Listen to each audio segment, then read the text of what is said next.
dia, boa tarde, boa noite. Eu não sei em que horário você está nos vendo, mas hoje o nosso encontro inteligente traz aqui Renata Mondelo. Renata, uma amiga de bastante tempo e que hoje vai conversar com vocês, mostrar um pouco da experiência dela, da vida. E eu, como sempre, começo com aquela pergunta, aquela casca de banana, mas que eu não vou judiar tanto a Renata, não.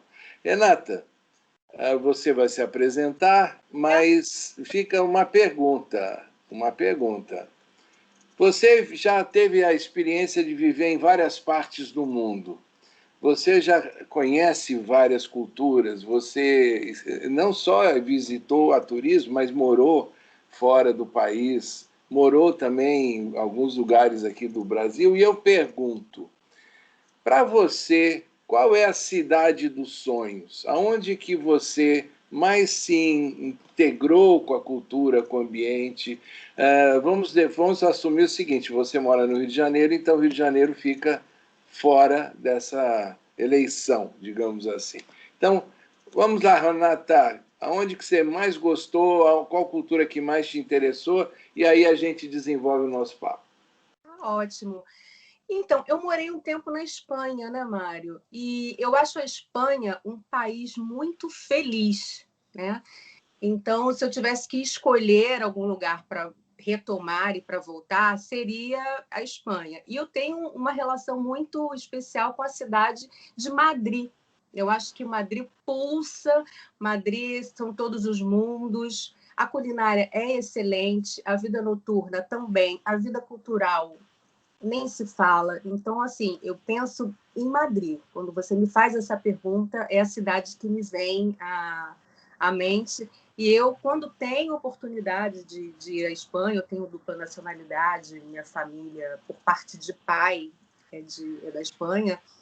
Eu não tenho parentes em Madrid, mas, enfim, se eu for visitar algum parente ou se eu for para algum lugar, eu não posso deixar de dar aquela paradinha em Madrid. Não posso Do meu lado, todas as vezes que eu vou, que eu já fui várias vezes para Madrid, eu nunca deixei de ir em algum tablado flamenco. Ah, deu uma paradinha na travada no seu sinal. Eu estava dizendo que eu nunca deixo de ir num tablado flamenco. E você chegou a praticar dança ou não? Então, eu morei no sul, na Andaluzia, né? Na Andaluzia, o flamenco vem da Andaluzia, aquela imagem antiga, folclórica espanhola, da sevilhana, né? Com muitos babados e vestidos de bolas. É uma imagem que vem da Andaluzia. E eu morei em Sevilha e em Cádiz, que são duas cidades da Andaluzia. Então, eu me aventurei, né? Quando eu morei lá, a fazer aulas de sevilhana. Cheguei a dançar, e eu acho uma dança super sensual, acho uma dança muito que atrai muitas pessoas. E tem mais isso também na Espanha, né? Essa musicalidade, qualquer coisa é motivo, tudo acaba em sevilhanas, né? Quando vamos dançar uma sevilhana. E todos sabem dançar, isso que é o mais engraçado. Não sei se você sabe disso, mas as sevilhanas são quatro, digamos assim, são quatro partes. E em cada parte você tem uma coreografia específica para o homem e para a mulher. Eles dançam juntos, né? E o que eu achei muito interessante é que desde pequeno, né, a sevilhana ela é ensinada, ela acontece nas festas, ela acontece nos batizados, ela acontece nos aniversários. Então, os homens também sabem dançar. Então, quando você está em algum lugar, o homem vem, te puxa para você dançar a sevilhana com ele e ele também dá um show. Ele também dá um show. Não é mais ou menos, não. Ele tem que saber os passos. Então, você associa, para quem mora aqui na América do Sul, você associaria este jogo entre o homem e a mulher na dança sevilhana, você associaria com o tango? Ele tem a mesma lógica, mas o tango ele tem uma carga dramática, ele tem um sofrimento, normalmente ele tem uma paixão que pode ser impossível, mas ele é dramático. A sevilhana ela é para cima. Mas aquilo que eu digo é que Agora, existe um jogo, sim, o jogo do homem com a mulher, sob a música, existe o jogo do homem com a mulher, a sedução entre os dois. Isso no tango também acontece. nesse aspecto, sim. A sevilhana você dança olhando para os olhos, né? Então, assim, o tempo inteiro você está mexendo o corpo, mas os olhos estão fixos um no outro. Né? Isso, assim, às vezes é até um pouco constrangedor, dependendo da pessoa. Eu já passei por algumas situações meio constrangedoras, né? E a pessoa está olhando e você vê que ela está até com uma segunda intenção, ela foi além da dança, né? Mas nesse aspecto, sim. Nesse aspecto, sim. Não é uma dança que cada um vai para lá, não. Tem uma interação absoluta entre o homem e a mulher ali. Bom, vocês estão vendo, vocês estão acompanhando, a Renata tem esse lado que eu quis explorar, né, para mostrar que nem tudo na vida é profissional, como a gente tem feito com os nossos bate-papos aqui nos encontros inteligentes, mostrando que as pessoas, elas não são só profissionais e não estão só fazendo essas conversas para vender serviço ou vender competência, nada disso. Todo mundo que está aqui conversando comigo tem isso de sobra, mas eu gosto de explorar esse outro lado e começo sempre fazendo essa provocação. Mas a gente também não pode deixar de ver o lado da Renata profissional. E olha só, Renata já trabalhou e tem trabalhado, né, com responsabilidade social, com publicidade, com eventos, que aliás é uma marca registrada, né, da Renata.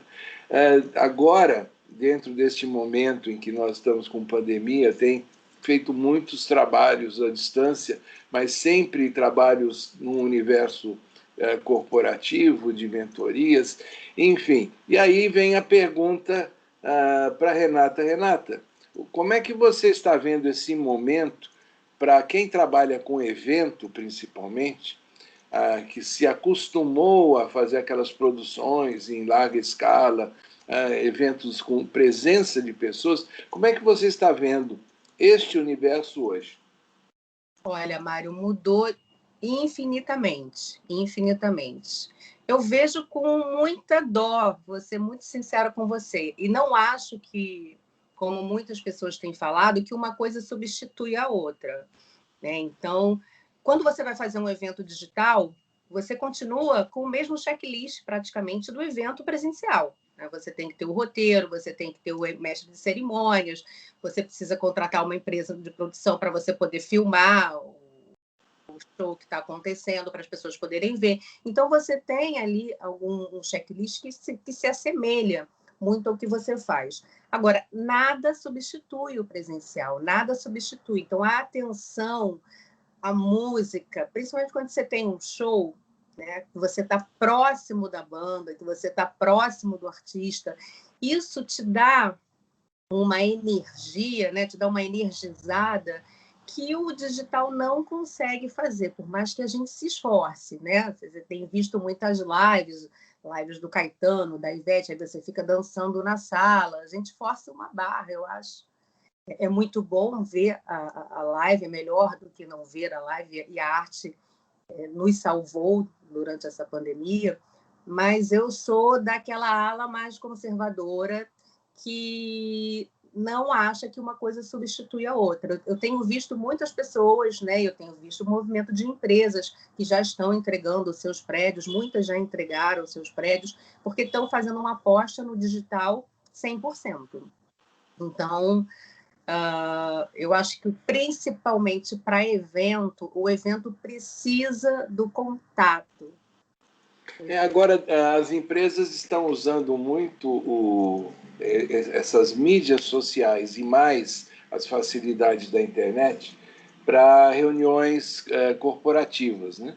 Ou seja, antigamente, eu digo antigamente até 2 anos atrás, era muito comum uma empresa agendar uma reunião de executivos, de gestores, lideranças, né?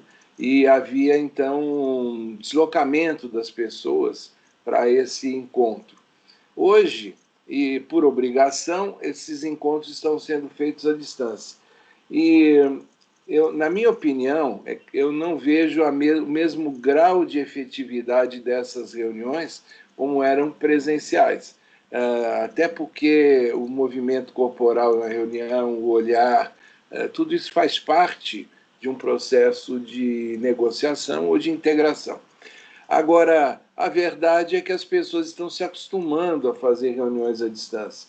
Especificamente nesse caso de reuniões à distância, você acha que existirá, pela tua sensibilidade, existirá uma volta àquelas reuniões no passado, aquelas reuniões físicas, ou será um mundo híbrido em que as pessoas irão preferir fazer à distância, ainda que com limitações, para ganhar tempo, não ter deslocamento, economizar, etc.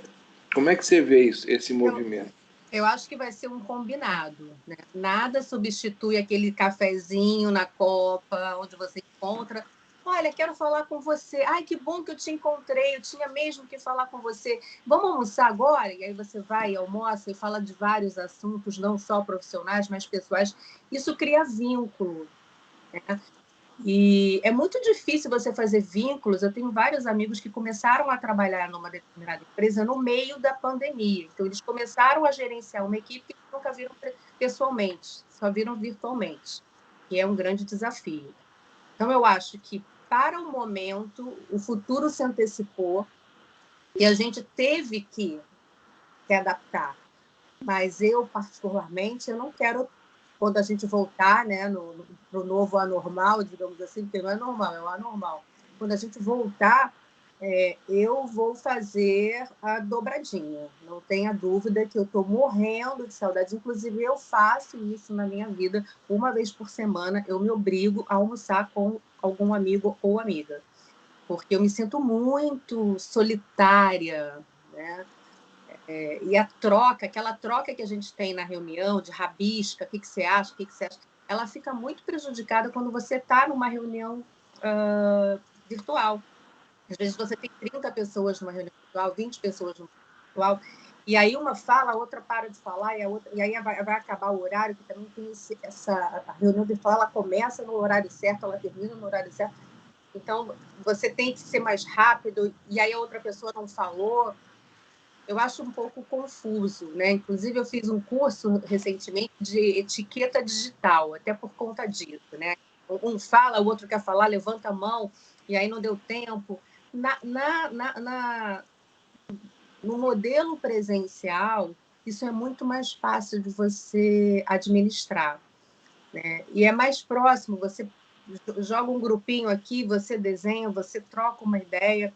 Agora, isso para fazer principalmente gestão de projetos, né? Você está com um projeto onde você tem várias áreas envolvidas, né? Desde imprensa, relações governamentais, comunicação interna, que está com um grande desafio agora, né? De engajar funcionários à distância.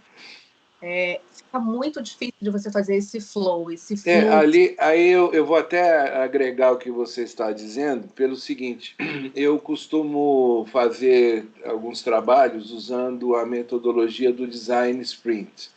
Design Sprint, para quem não sabe, é uma maneira de você aplicar métodos de design thinking para poder desenvolver um trabalho, principalmente o trabalho de criação, seja um produto, um processo, um serviço, em um tempo bem curto.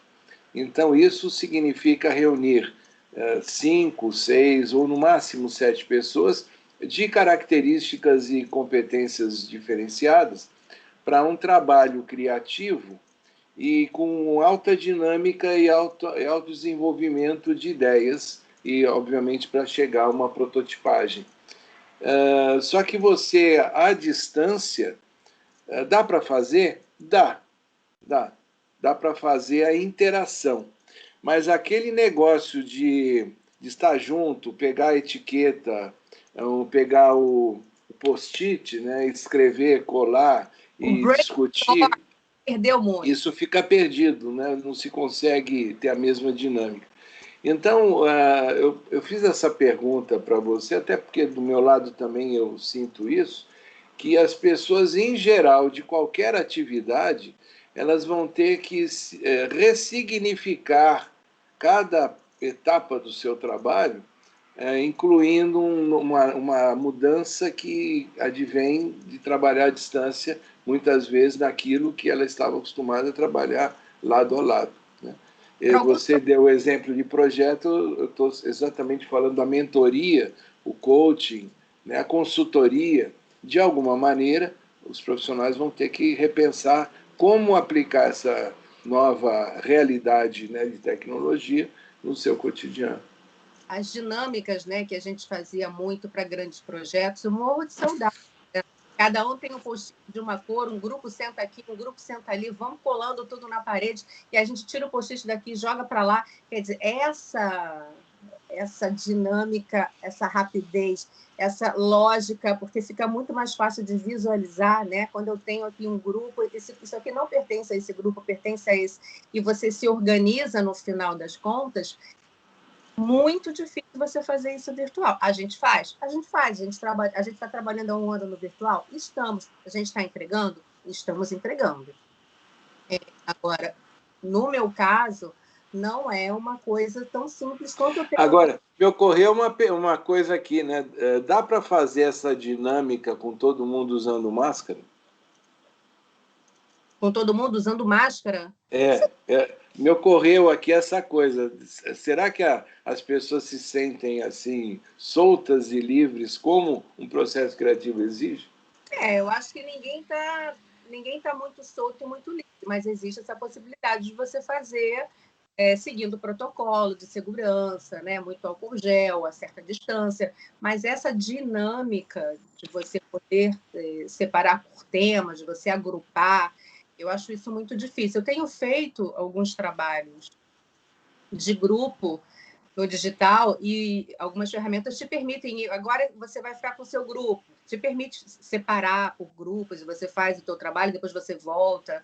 Mas eu realmente sinto muita falta da escrita, da visualização. A visualização, para mim, é muito importante. Eu tenho uma memória visual muito boa. Então, assim, é quase que um jogo da memória, né? Consigo concadenar melhor. Agora, tem pessoas, eu acho que tem uma geração que está vindo aí, o meu filho, por exemplo, outro dia ele estava falando, vou fazer a prova, e ele estava com o celular na mão. Eu falei, senta no computador e faz a sua prova. Você não vai fazer a sua prova? Não estou fazendo. Ele está fazendo a prova no celular. Eu preciso sentar, eu preciso abrir o computador, eu preciso ter aquele ambiente para poder fazer a prova, eu preciso ter aquela visualização, né, da tela inteira. Ele estava ali sentado no celular fazendo a prova e foi muito bem, obrigado. Então, assim, ele já tem uma intimidade, essa galera 4.0, né? Isso que você está falando, trazendo para o nosso mundo, né, de quem já tem uma experiência profissional já de um bom tempo. Uma coisa que eu tenho percebido, eu gostaria de ouvir a sua opinião, e eu não vou emitir a minha, mas uma coisa que eu tenho percebido é uma certa expressão muito comum nesse mundo digital, de que as pessoas têm que criar autoridade, essa palavra, autoridade. Ou seja, você vai falar com qualquer profissional que seja técnico em alguma dessas mídias, seja especializado em alguma dessas mídias sociais, e a primeira coisa que se fala, a gente precisa criar autoridade junto ao público. Mas quem já tem uma carreira feita, já construiu essa autoridade. Você acha que hoje esse universo de seleção profissional, de recrutamento, está confundindo a autoridade que alguém tem num determinado campo de conhecimento?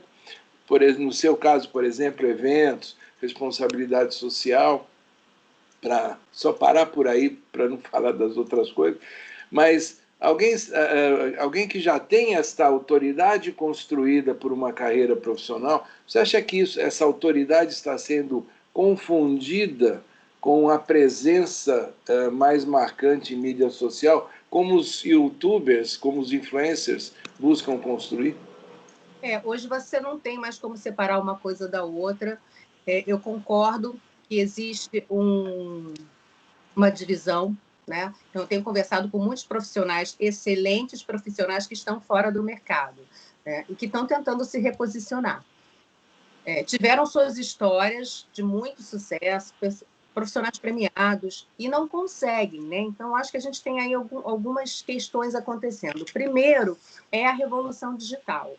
Então, você tem uma série de profissionais muito jovens dominando essas ferramentas, o que não acontecia na nossa época, por exemplo. A gente era especialista em algum tema. E hoje o especialista em mídias digitais, ele é um polvo, praticamente, né? Existe aí um novo aprendizado. Como é que funciona como é que funcionam as mídias sociais? Como é que eu consigo engajamento? E os algoritmos, né? Então, tem muita gente que não tem intimidade com essas novas ferramentas. Teremos que ter. A gente não vai ter a mesma velocidade que tem o cara de 25 anos que faz com pernas costas, mas a gente precisa se atualizar, né? E eu vejo uma questão hoje muito presente, que é o etarismo, né? Eu acho que não estão valorizando a experiência. Então, eu sinto muito que eu entro em algumas empresas e é povoada de... Que bom, né? É povoada de jovens, de muitos jovens, mas cada vez mais o perfil das empresas está jovem, né? Está privilegiando essa juventude que é uma juventude 4.0 total. Você sabe que no passado bem distante, aí, 30 anos atrás, 40 por aí, era muito comum já se dizer o seguinte, quando uma empresa ia recrutar, coisa que hoje politicamente é incorreto, não se faz, mas na época se fazia, se limitava a idade da pessoa que iria se aplicar a um determinado trabalho. Então, colocava ali idade até 35 anos, até 40, ou seja, nesta época, quem tinha 50 ou 55 anos já era limitado no processo de seleção pela idade, porque já era considerado velho. O tempo foi passando e essa idade, digamos, estendeu um pouco, além 60, 60 e poucos anos, dentro desta ótica já era considerado velho. Hoje, a sensação que me dá é que quem tem mais de 50 ou 45, 50 já está considerado velho para esse ambiente que é um ambiente digital. Não quer dizer que não tenha algumas outras oportunidades, né, para aplicar o seu conhecimento. Mas existe essa relação, e eu queria saber se você concorda, que hoje, para o trabalho, dentro deste universo, quem tem mais de 45, 50 já é velho. Para o universo digital, eu concordo com você. Eu não tenho visto pessoas 40 a mais trabalhando com o universo digital, com estratégia, com analytics. Eu tenho visto pessoas mais jovens, mais jovens. E você acha que isso é porque as pessoas mais velhas não estão se aplicando a conhecer, ou é por conta exatamente do que você descreveu, da distância que tem com a tecnologia e acabam tendo dificuldades? Eu tenho visto um movimento muito grande das pessoas tentando se atualizar, mas eu acho que nós somos mais lentos, né? É outra linguagem. O que eu sinto é outra linguagem. Então, a gente tem experiência, a mídia mudou muito, né? Então, hoje, quando você vê um plano de mídia, ele é completamente diferente do que era na nossa época, né? Que você via o jornal, a rádio, alguma mídia alternativa. Hoje não, hoje a gente tem que ver o streaming, tem que ver o alcance o WhatsApp, o alcance que tem de celular naquela determinada região, né? A gente tem que pegar uma blogueira que venda muitos produtos, né? Antigamente a gente pegava um ator, né? Um ator da Globo, digamos assim, para vender e fazer uma super propaganda. Hoje a gente não precisa mais desse ator, a gente precisa de um influenciador, né? Qual é o influenciador para esse produto? E aí você descobre que é uma menina que tem 40 milhões de seguidores, né? Às vezes até é surpreendente, né? Você olhar para aquele perfil e por que essa pessoa tem 40 milhões de seguidores e como é que... Agora, será que esses 40 milhões de seguidores são reais, no sentido de que são pessoas que efetivamente estão seguindo?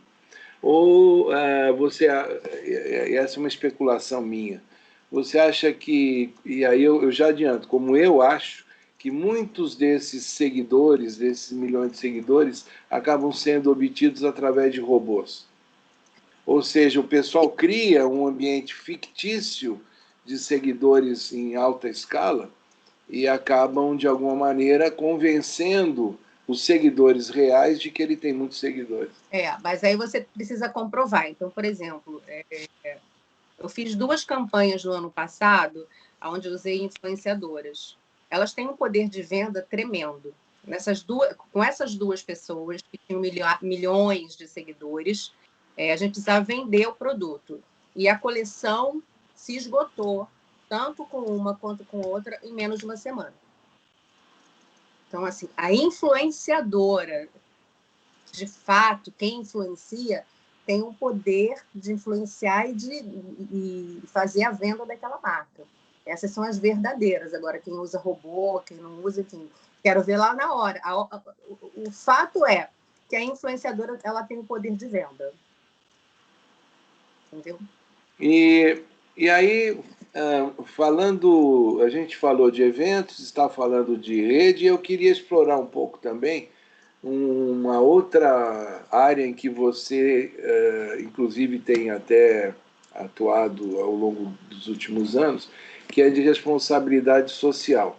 Eu sei que você defende há muito tempo a relação entre comunicação e sustentabilidade de uma maneira muito integrada e tem trabalhado com isso. Dá para você explicar qual é essa forma que você interpreta na ligação e no casamento adequado de comunicação e sustentabilidade? Olha, Mário, quando a gente fala de empresa, a gente fala imediatamente de reputação. É muito importante que a empresa tenha uma boa reputação para que ela consiga atingir seus objetivos, os seus investidores.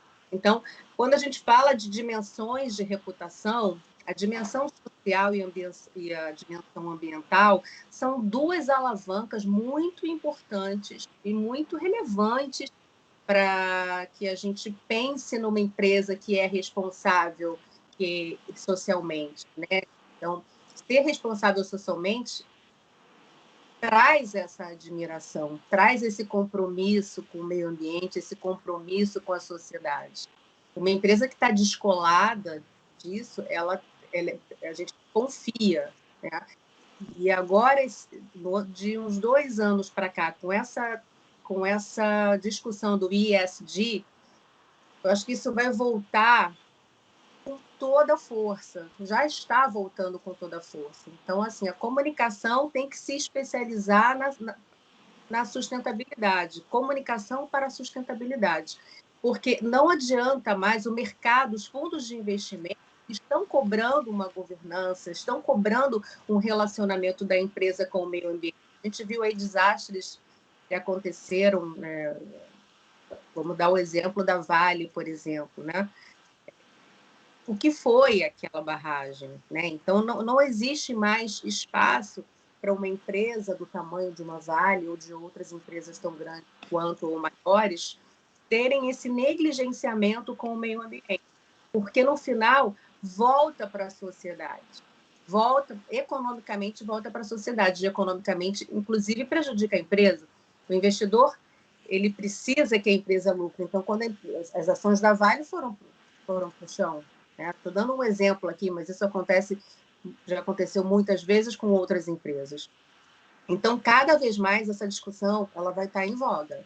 Cada vez mais as empresas vão ter que olhar para a sua... Mas esse exemplo que você deu, e que a gente, como você bem citou, é um exemplo, entre outros, que a gente poderia procurar, mas ele mostra um resultado que exigiu na empresa uma ação corretiva de um problema.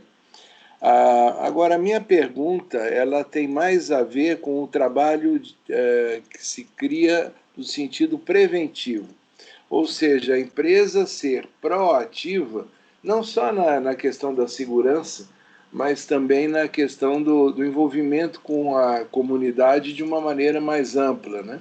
A comunidade que a cerca, ou tendo algum mote, seja para criança, seja para idoso, seja para qualquer minoria que esteja dependendo de um determinado esforço da empresa, mas essa ação preventiva, eu acho que ela ajuda muito mais, num primeiro instante, a formar a reputação, do que a empresa se mostrar rápida e dinâmica para corrigir um problema. Exato. E eu sei que o seu trabalho tem muito a ver com essa questão preventiva, essa questão de criar já dentro da empresa um DNA de ser voltada à sustentabilidade de uma maneira ampla. Como é que você vê esse trabalho? Como é que você procura orientar a empresa nesse trabalho? Então, o ISD veio justamente para a gente colocar isso na pauta. Né? Para quem nos ouve, explica o que é ISG. Claro, verdade. O ISD é um compromisso que as empresas estão... É um compromisso que as empresas estão pegando a partir de uns 2, 3 anos atrás. Isso começou na Europa, está vindo para cá e agora com força total. Onde a gente fala de responsabilidade, mas a gente fala de responsabilidade ambiental, o I, né, que é o E, é o environmental, o S é de social, né, ES, e o G de governança. Então, quando a gente fala de prevenção, a gente está falando de premissas que constam na governança, no planejamento estratégico. Essa prevenção, ela está, hoje em dia, ela está sendo desenhada para acontecer no momento da estratégia, e não, como você disse, depois que acontece, como é que a gente vai mitigar o acontecimento. Não, hoje você tem que pensar, hoje é um momento muito importante para a responsabilidade social, porque a partir desse momento ela entra na estratégia da empresa.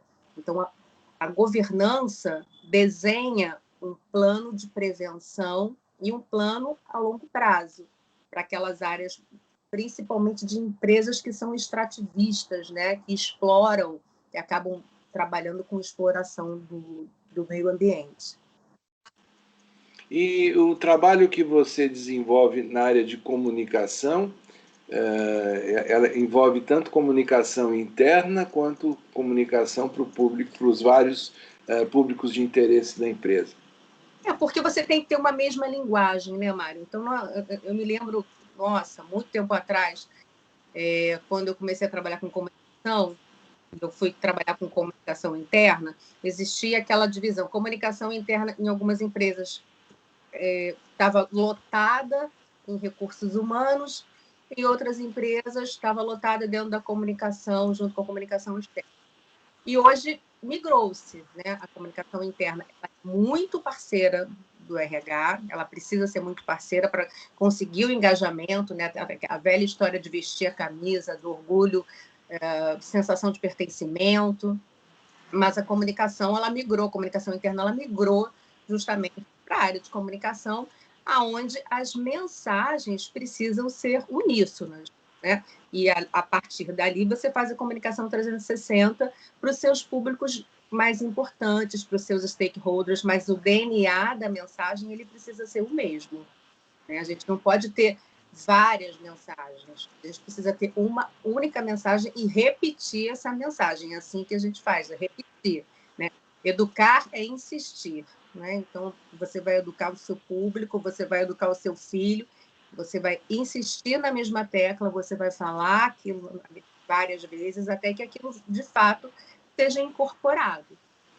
Agora, me ocorreu aqui fazer uma analogia. Lá no atrás, quando surgiu assim, um primeiro movimento em torno da ISO 9001, que buscava criar alguns padrões dentro das empresas para serviço, depois outras ISO foram sendo criadas, né? inclusive uma voltada exatamente para o meio ambiente.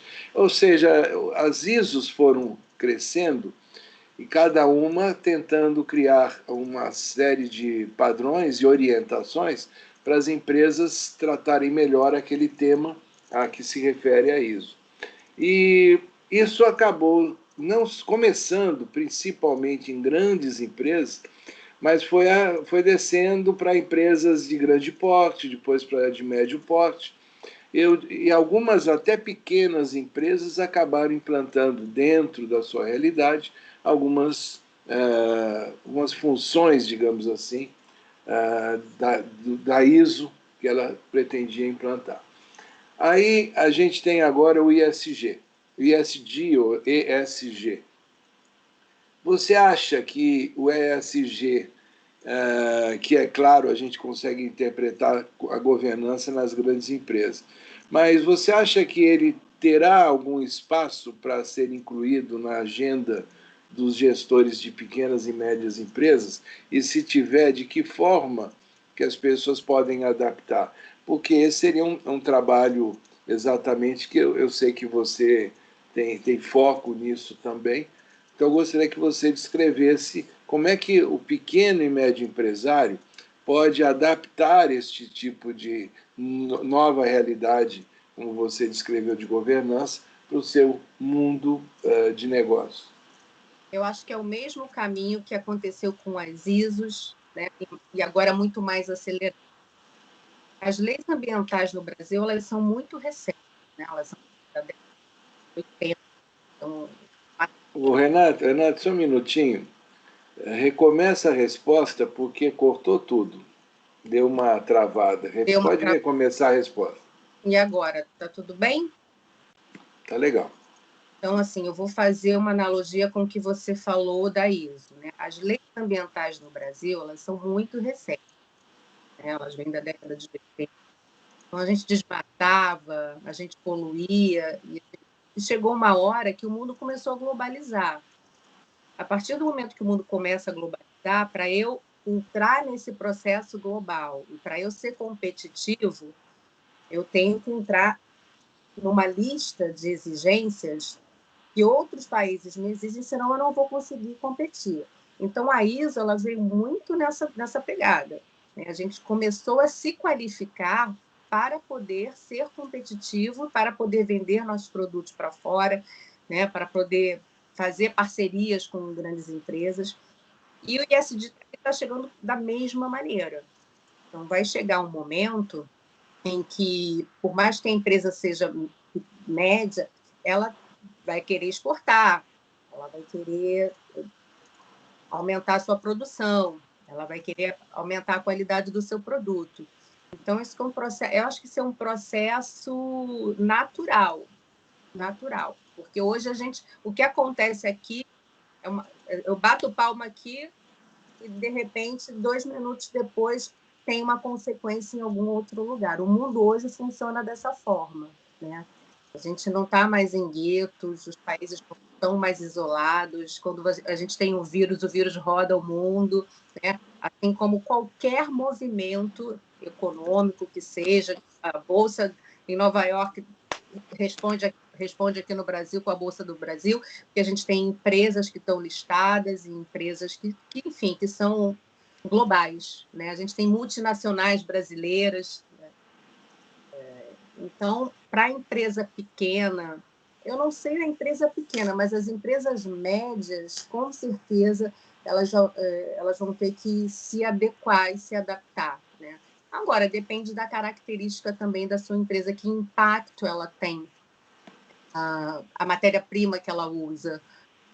É muito importante, mas essa discussão dos bens, né, principalmente bens de consumo, ela não vai mais sair da pauta, não vai mais sair.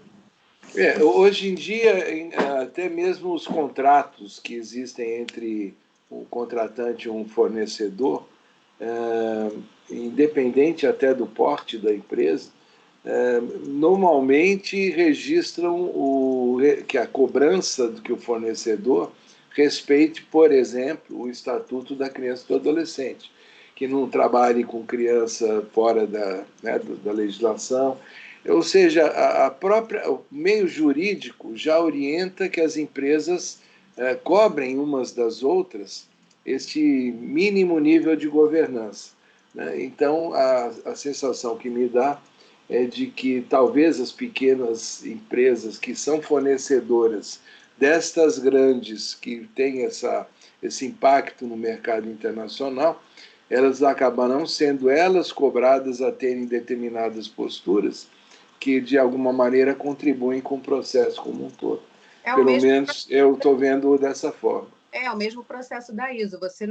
Para eu ser competitivo, para eu ser player, eu preciso atender aquelas exigências, digamos assim. Eu estou indo além da questão da competitividade, né? Eu estou indo quando a gente fala em respeito à criança. Hoje é sobrevivência. Eu me lembro que quando eu comecei a trabalhar, a gente estava com um projeto numa empresa grande, onde a gente estava revendo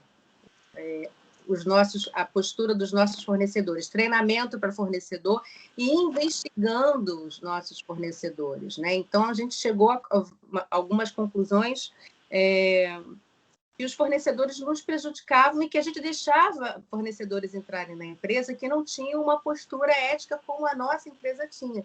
Então, a gente teve que desclassificar muitos deles, a gente teve que readequar muitos deles, que eles entregavam bons produtos, mas eles não estavam seguindo a mesma cartilha que a nossa, né? Então, isso é um caminho sem volta. É um caminho sem volta. É a mesma questão que a gente fala sobre consumo, né? A questão do consumo consciente é um caminho sem volta, porque a gente está destruindo o nosso planeta. Então, não dá para a gente falar de meio ambiente sem falar sobre o consumo mais. Não dá mais para a gente falar sobre. Não dá para desvencilhar uma coisa da outra, né? Aliás, você uma vez, eu me lembro, que fez um projeto muito interessante até nessa questão de consumo inteligente, né? Consumo consciente, melhor dizendo. Você fez um trabalho relativo ao material produzido num evento, não teve alguma coisa assim? A minha empresa, o nome da minha empresa é diversa, né? Mas o nosso posicionamento é comunicação consciente, né? Então, a gente começou a fazer eventos que não gerassem lixo.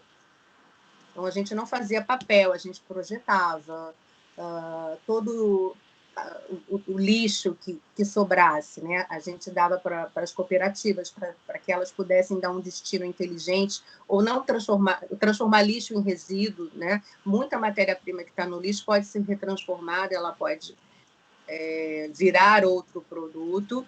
E com a questão de alimentação, a gente fazia compostagem. Uma empresa que ia ao final do evento, porque você sabe que você não pode, mesmo que tenha sobrado muita comida no evento, você não pode distribuir para a população de rua.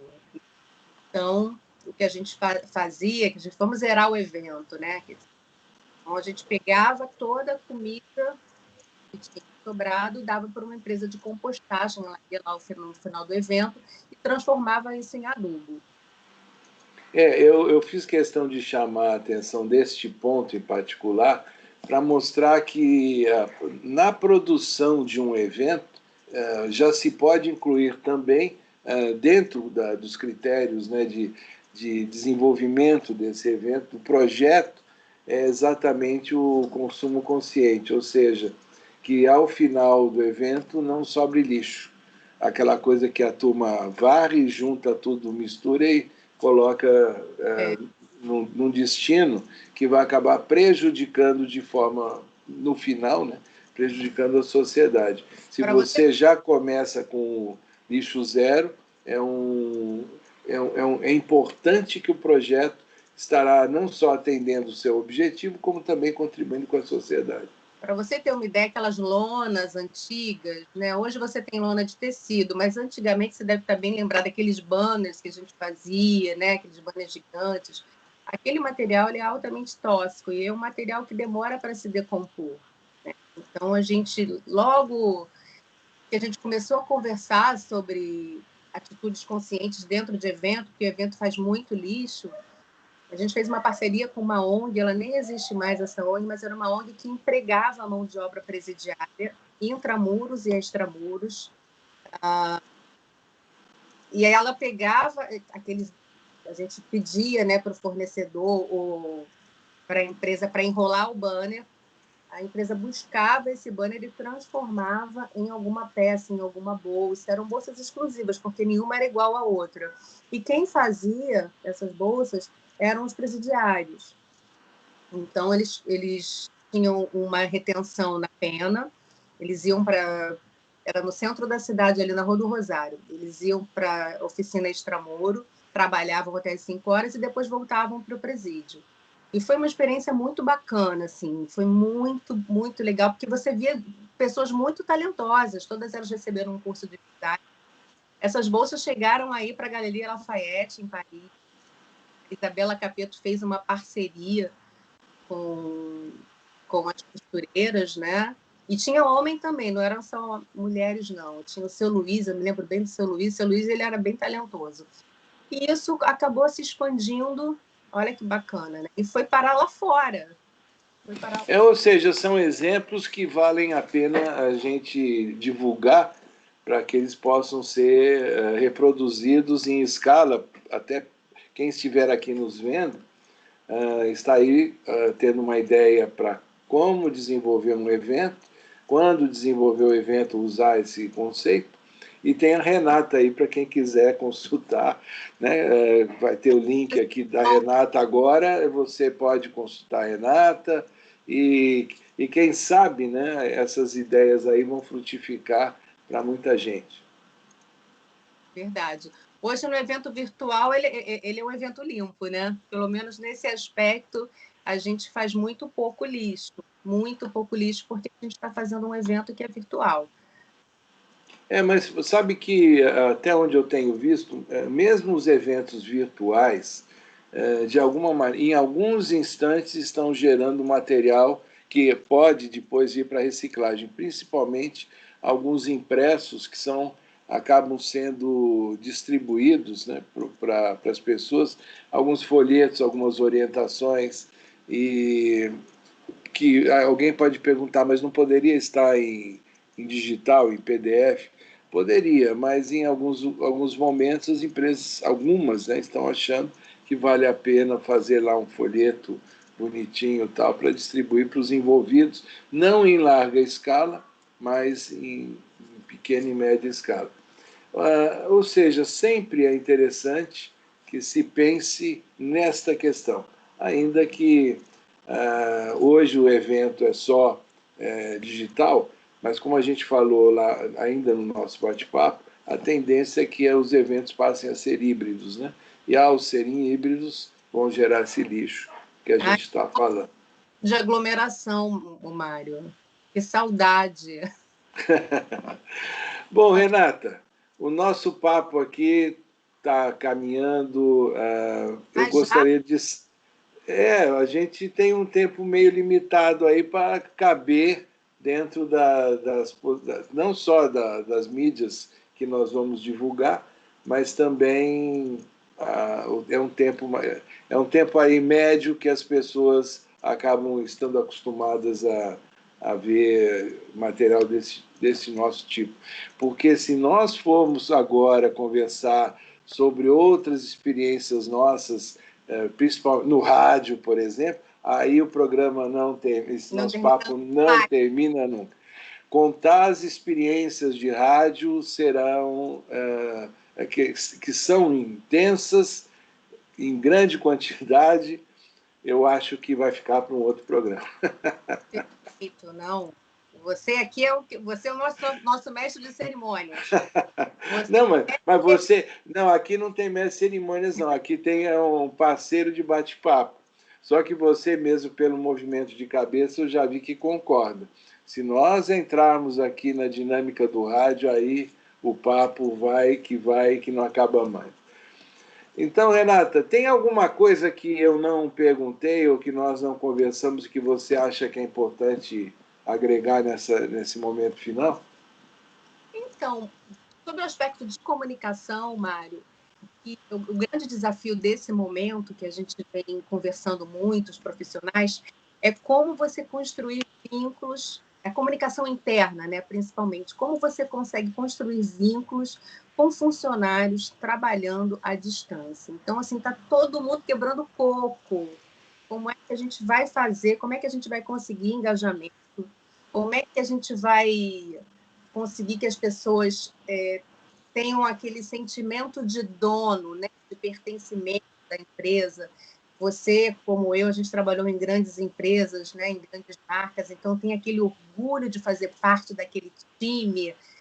Como é que a gente vai fazer com que isso continue acontecendo? Essa relação entre a empresa, que às vezes até a pessoa tem um sobrenome, né? Eu sou fulano da tal empresa. Aquilo para ela é muito importante. Então, e ela tem muito orgulho disso. Então, como é que a gente vai conseguir, nesse ambiente onde os escritórios estão virando smart, né, em várias empresas, algumas já entregaram os seus escritórios, já deram como definitivo esse modelo, e outras estão fazendo obra nos escritórios para que tenham estações de trabalho e lockers, né? Você vai chegar lá, vai sentar, vai ligar o seu computador, você não vai ter mais aquele espaço com as mesmas pessoas, dividindo aquele projeto, dividindo a experiência. Então, eu acho que hoje essa é a grande... Aí eu vou tomar liberdade de responder. Quem nos acompanha sabe que esse papo aqui é sem roteiro, sem pergunta prévia, sem censura, então não tem nada aqui combinado com antecedência. Então eu vou tomar liberdade de fazer um comentário, porque este tipo de questionamento, né, de como é que a gente pode trabalhar melhor com as pessoas em teletrabalho, à distância. O teletrabalho pode ser home office ou pode não ser, pode ser num coworking ou a pessoa em viagem, por exemplo, usando um Wi-Fi do hotel em que está presente. Em qualquer lugar do mundo. No teletrabalho, existe essa preocupação. E aí eu vou dar uma resposta que é o seguinte, que até é um tipo de iniciativa que eu tenho tido junto a algumas frentes em que eu estou envolvido.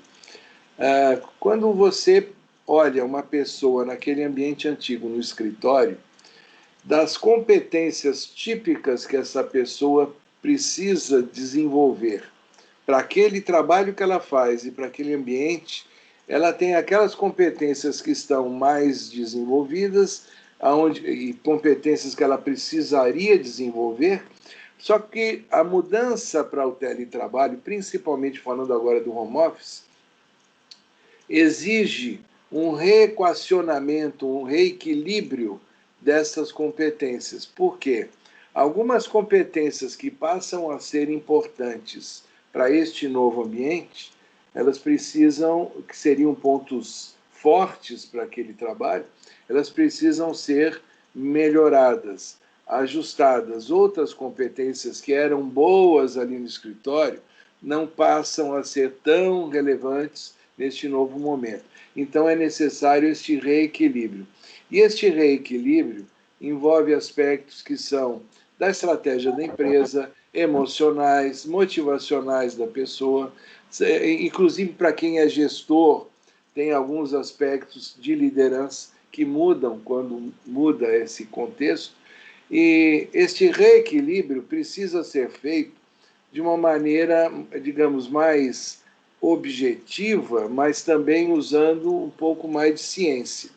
Então, existem alguns tipos de avaliações de perfil que as empresas usam regularmente e sempre usaram, né, quando a gente pensa no ambiente de escritório. Agora, essas avaliações de perfil, elas vão mostrar os níveis de competências e como é que a gente precisa reajustar para cada pessoa.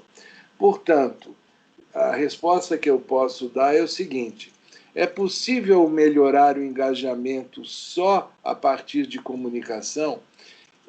Note a expressão, possível melhorar, mas qual o ideal? O ideal é que a comunicação esteja alinhada com uma avaliação de perfil de cada pessoa adequada ao novo ambiente. E isso, para se fazer isso, é necessário usar da ciência, principalmente da axiologia de competências, aonde você vai conseguir reequilibrar todo esse contexto, e aí tem que ser um trabalho que o RH tem que se envolver diretamente. Por isso que cada vez a comunicação e o RH tem que estar juntos.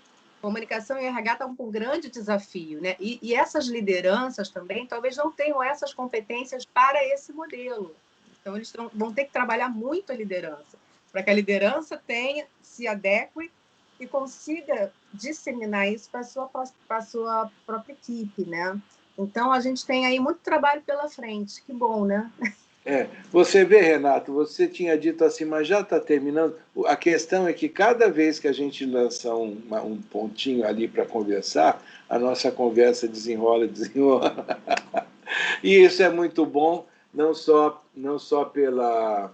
pelo tema que a gente desenvolve, pela amizade que nos une e também para contribuir de alguma maneira com as pessoas que estão nos acompanhando até agora. E eu sempre digo que o meu objetivo é contribuir com o sucesso de cada pessoa, na medida que essa pessoa interpreta o que é o sucesso, sempre preservando os melhores valores, conceitos de ética e princípios. Então, da minha parte, eu quero agradecer a todos vocês que estão acompanhando e deixo a palavra final para a Renata encerrar essa nossa conversa, esse encontro inteligente que vocês podem ver, ele está sempre trazendo novidades, sempre trazendo pessoas muito interessantes e que contribuem com vocês através da experiência que desenvolveram ao longo da vida. Renata, a palavra final é sua.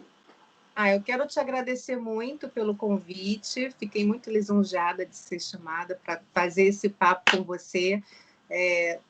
Inicialmente eu perguntei qual era o roteiro, e você, não tem roteiro, a gente vai conversando. Eu falei, nossa, que engraçado, é o primeiro programa que eu estou fazendo, a gente faz muita live, né, com roteiro. Eu falei, bom, vai ser livre, então bacana que a conversa vai fluir. E fluiu muito bem, né? Acho que a gente tem uma interação muito boa. E esse assunto, né, comunicação, é um assunto delicioso da gente falar, né? Então, foi muito bom estar aqui com você. Agradeço mais uma vez pela oportunidade. Depois vamos fazer outro de rádio, porque agora eu fiquei com vontade de fazer sobre rádio. Mas o do rádio não é um programa só, vão ser vários, afinal, é história que não falta. Mas as pessoas sabem que a gente trabalhou num programa de rádio. Vamos só deixar essa. Não, nunca foi dito, nunca foi divulgado. A comunicação é importante porque você está usando o poder da comunicação agora. Pois é. Eu acho que é isso. Então, um beijão para você e para todo mundo que está nos acompanhando. Até mais. Tchau.